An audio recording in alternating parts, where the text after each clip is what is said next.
Hello friends, welcome to Matt kitchen. Matt কিচেনে আপনাদের সবাইকে স্বাগত। পুরনো বন্ধুদের পাশে থাকার জন্য ধন্যবাদ এবং নতুন বন্ধুদের স্বাগত জানিয়ে শুরু করছি আজকের রেসিপি। আজ আমি তৈরি করছি, এটা হচ্ছে খয়রা মাছ। খুব ছোট ছোটও নয়, আবার প্রমাণ সাইজও নয়, যেরকম আমরা প্রমাণ সাইজের মাছটা রান্না করি সেরকম নয়।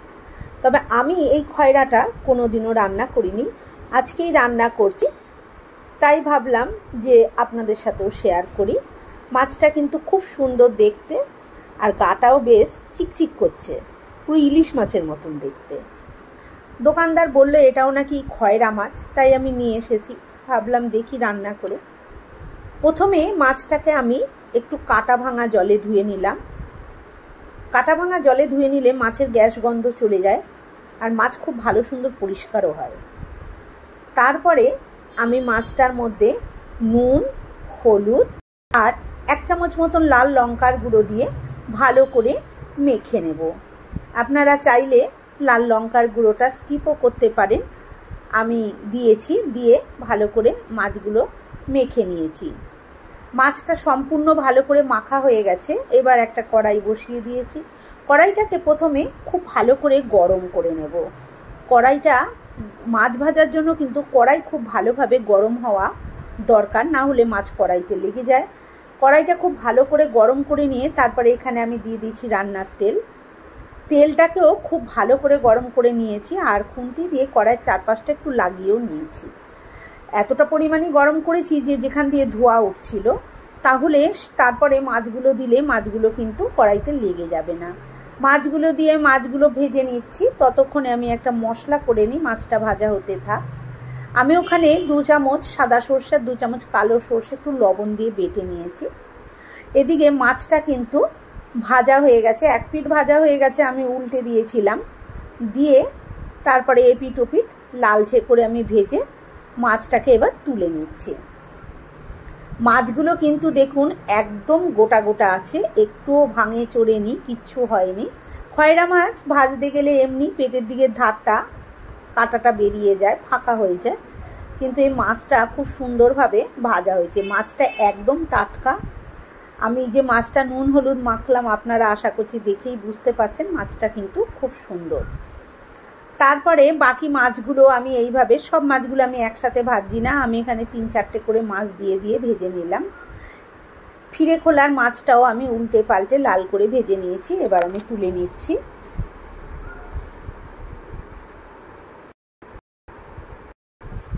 মাছগুলো ভাজা হয়ে গেছে, আমি দেখাচ্ছি, দেখুন মাছগুলো কিন্তু খুব সুন্দর গোটা গোটা, খুব সুন্দরভাবে মাছগুলো ভাজা হয়ে গেছে। এইবারে ওই বাকি তেলেই আমি রান্নাটা কমপ্লিট করে ফেলবো। দিয়ে দিলাম 1/2 চামচ মতন কালো জিরে। কালো জিরেটা ভালো মতন ফোড়ন হয়ে গেছে। এবারে আমি দিয়ে দিচ্ছি যে আমি সর্ষে বেটে রেখেছিলাম, সেই সর্ষেটা এখানে আমি দিয়ে দিচ্ছি।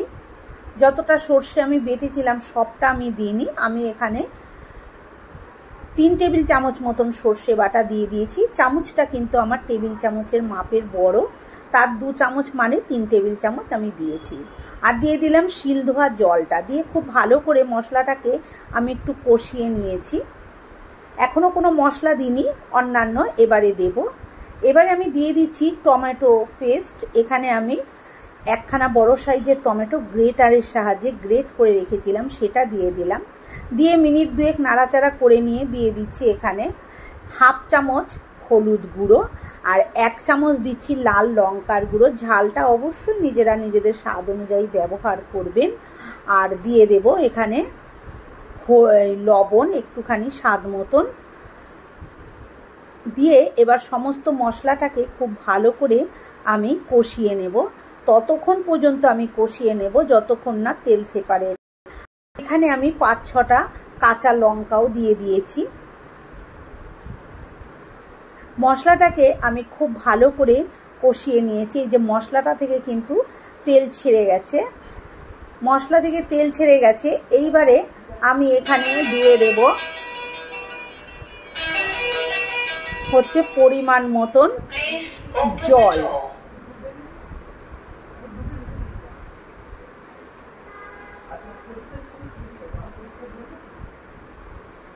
জলটাও নিজেদের ইচ্ছা অনুযায়ী দিতে হবে, যে যেরকম ঝোল পছন্দ করবেন সেই অনুপাতে জলটাকে দিতে হবে। এবারে খুব ভালো করে আমি নাড়াচাড়া করে মিশিয়ে নিলাম। দিয়ে এবারে এখানে আমি দিয়ে দেব একটুখানি লবণও দিয়ে দিয়েছি বন্ধুরা, ওটা স্কিপ হয়ে গেছে। তারপরে ঢাকা দিয়ে মিনিট 3 পর ঢাকনাটা খুলে নিয়েছি। ঝোলটা কিন্তু একদম ফুটে গেছে। এবারে আমি ভেজে রাখা মাছগুলো এক এক করে দিয়ে দিচ্ছি।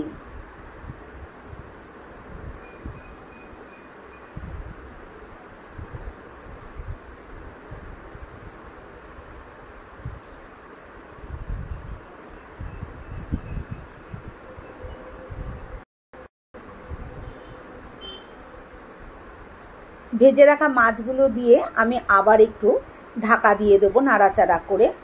মিনিট 2-3 আমি এইভাবে ফুটিয়ে নেব। তারপরে আমি গ্যাসটা অফ করে স্ট্যান্ডিং টাইমে রেখে দেব। তারপরে দেখাচ্ছি। বন্ধুরা, আমার আজকের এই খয়রা মাছের ঝাল রেসিপি ভালো লাগলে একটা লাইক দেবেন। আমার চ্যানেলে নতুন বন্ধু হয়ে থাকলে চ্যানেলটি সাবস্ক্রাইব করে নেওয়ার অনুরোধ রইল। পাশে থাকা বেল আইকনটা অবশ্যই প্রেস করবেন, কারণ আমি যখনই নিত্য নতুন রেসিপি শেয়ার করব নোটিফিকেশন পৌঁছে যাবে আপনাদের কাছে সবার আগে। আজকের মতন এই পর্যন্ত। ভালো থাকবেন, সুস্থ থাকবেন। ধন্যবাদ।